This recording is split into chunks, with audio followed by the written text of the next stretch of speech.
সেনাবাহিনীর ট্রাক আটকালো কলকাতা পুলিশ। মহাকরণের সামনে সেনার ট্রাক আটকালো পুলিশ। হেয়ার স্ট্রিট থানায় সেনা পুলিশ কথা ট্রাফিক আইন মানা হয়নি বলে পুলিশ সূত্রে খবর পাওয়া যাচ্ছে।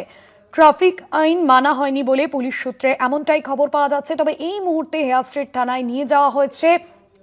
সেনা পুলিশের মধ্যে কথা চলছে। বেশ কিছুক্ষণের জন্য ফোর্ট উইলিয়ামে পাঠিয়ে দেওয়া হয়েছে ওই ট্রাকটিকে। মহাকরণের সামনে সেনার ট্রাক আটকালো পুলিশ। সত্যসুন্দর ভট্টাচার্য রয়েছেন ফোন লাইনে। সত্যসুন্দর, হেয়ার স্ট্রিট থানায় এই মুহূর্তে পুলিশ আধিকারিকদের সঙ্গে কথা বলছেন সেনাবাহিনী, কি জানা যাচ্ছে এই মুহূর্তে, কি আপডেট পাচ্ছ? জানা যাচ্ছে যে ইতিমধ্যেই বিপজ্জনকভাবে যেভাবে গাড়ি চালানো হয়েছে সেই অভিযোগে কিন্তু আমরা দেখতে পাচ্ছি যে সেনা আধিকারিক যারা এসেছিলেন ইতিমধ্যেই তারা কিন্তু হেয়ার স্ট্রিট থেকে ইতিমধ্যে বেরিয়েছেন। যেটা জানা যাচ্ছে সূত্র মারফত সেটা হলো যে বিপজ্জনকভাবে গাড়ি চালানো হয়েছে এবং সেই কারণে বলা যেতে পারে গাড়িটিকে ছেড়ে দেওয়া হলেও চালকের বিরুদ্ধে কিন্তু একটা প্রসিকিউশন নিয়ে আসা হবে, এমনটাই কিন্তু জানা যাচ্ছে। এবং মোটর ভেহিকল অ্যাক্ট অনুযায়ী এই প্রসিকিউশন নিয়ে আসা হবে, সেটাই কিন্তু জানা যাচ্ছে।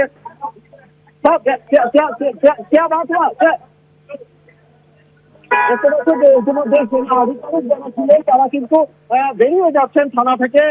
ইতিমধ্যেই কথা হয়েছে এবং গাড়িটিকে ছেড়ে দেওয়া হলো। যেভাবে বিপজ্জনক ভাবে রাশ ড্রাইভিং হচ্ছিল এবং যেখানে রাইট টার্ন ছিল না সেখানে যেভাবে সিনার গাড়িটি রাইট টার্ন করেছে তাতে কিন্তু পেছনে পুলিশ কমিশনের গাড়ি ছিল এবং যে কোনো সময় কিন্তু সেটা বড়সড় একটা অঘটন ঘটতে পারত, এমনটাই কিন্তু মনে করছেন। ফলে সেই জায়গায় দাঁড়িয়ে একেবারে রাশ ড্রাইভিং এবং সেইখানে খুব কলকাতা পুলিশ কমিশনের যেভাবে তার কিন্তু যে কোনো রকম ভাবে একটা বড় বিপত্তি হতে পারত বলে মনে করছে। এবং যেহেতু ট্রাফিক আইন ভঙ্গ হয়েছে সেই কারণে কিন্তু মোটর ভেহিকলস যে অ্যাক্ট রয়েছে সেই মোটর ভেহিকলস অ্যাক্ট অনুযায়ী কিন্তু ব্যবস্থা নেওয়া হবে বা সেটাই কিন্তু পুলিশ সূত্র মারফত জানা যাচ্ছে। ইতিমধ্যে সঙ্গে কথা হয়েছে হেয়ার স্ট্রিট থানার পুলিশ আধিকারিকদের এবং রয়েছেন গ্রুপ ক্যাপ্টেন রয়েছেন, তারা এই মুহূর্তে থানা থেকে বাস হয়ে যাচ্ছেন বাইরে। অর্থাৎ এই মুহূর্তে যে পরিস্থিতি সত্যসুন্দর, সেনা পুলিশ কথোপকথন চলছে এবং এখনো পর্যন্ত যে খবর পাওয়া যাচ্ছে যে সেনা বনাম পুলিশ একটা কথোপকথন চলছে। তবে ট্রাকটিকে এই মুহূর্তে কোথায় রাখা হয়েছে সে বিষয়ে কি আপডেট পাচ্ছ?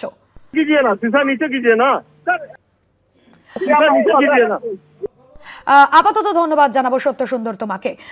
কলকাতা পুলিশ আটকালো সেনার ট্রাক। মহাকরণের সামনে সেনার ট্রাক আটকালো কলকাতা পুলিশ এবং ট্রাকটিকে থামায় ট্রাফিক কন্ট্রোলাররা এবং হেয়ার স্ট্রিট থানায় তারপর খবর দেওয়া হয়। গতকালই আমরা দেখেছিলাম যে মেয়ো রোডের উপর তৈরি ভাষা আন্দোলনের জন্য যে মঞ্চ, সেই মঞ্চ সেনাবাহিনী খুলে দেয় এবং তারপর মুখ্যমন্ত্রী তড়িঘড়ি ছুটে আসেন। নবান্ন থেকে মঞ্চ খোলার আগে আমাকে জানাতে পারতো, এমনটাই বললেন মুখ্যমন্ত্রী মমতা বন্দ্যোপাধ্যায়। আর এই ঘটনার পর আজ মহাকরণের সামনে সেনার ট্রাক আটকে দেওয়া হয়। ট্রাফিক কন্ট্রোলের থেকে জানানো হয় যে ট্রাফিক আইন মানা হয়নি, তাই জন্যই পথ আটকানো হয়েছে, আটকে দেওয়া হয়েছে ওই ট্রাকটিকে এবং সিগন্যালও মানা হয়নি, এমনটাই কলকাতা পুলিশের তরফে জানা যাচ্ছে, জানানো হয়েছে। এবং ওই ট্রাকে সেনাবাহিনীর কর্মীর অভিযোগ যে বেপরোয়া গতিতে ট্রাকটি চালানো হচ্ছিল না এবং সিগন্যাল খোলা থাকায় কিন্তু ট্রাকটি এগিয়ে যায়, এমনটাই অভিযোগ অস্বীকার করে বলছেন সেনাবাহিনীর কর্মী। অন্যদিকে যে সিসিটিভি ফুটেজ আপনাদের সামনে তুলে ধরছি, পাশাপাশি হেয়ার স্ট্রিট থানায় এই মুহূর্তে সেনার বাহিনীর সঙ্গে পুলিশের কথোপকথন চলছে। বিপজ্জনকভাবে ট্রাক চালিয়ে নিয়ে যাওয়ার অভিযোগ, সেনার ট্রাক থামালো পুলিশ। মহাকরণের সামনে বিপজ্জনকভাবে চালানোর অভিযোগে, ট্রাক চালানোর অভিযোগে সেনার ট্রাক আটকালো কলকাতা পুলিশ।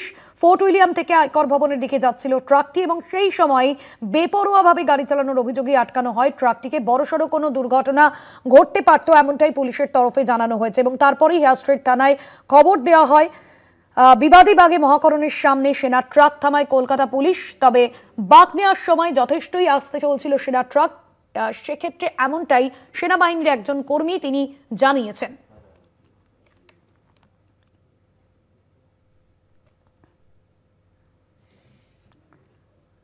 রাইটার্স বিল্ডিং এর সামনে সেনাবাহিনীর একটি ট্রাককে আটকে দিল কলকাতা পুলিশ।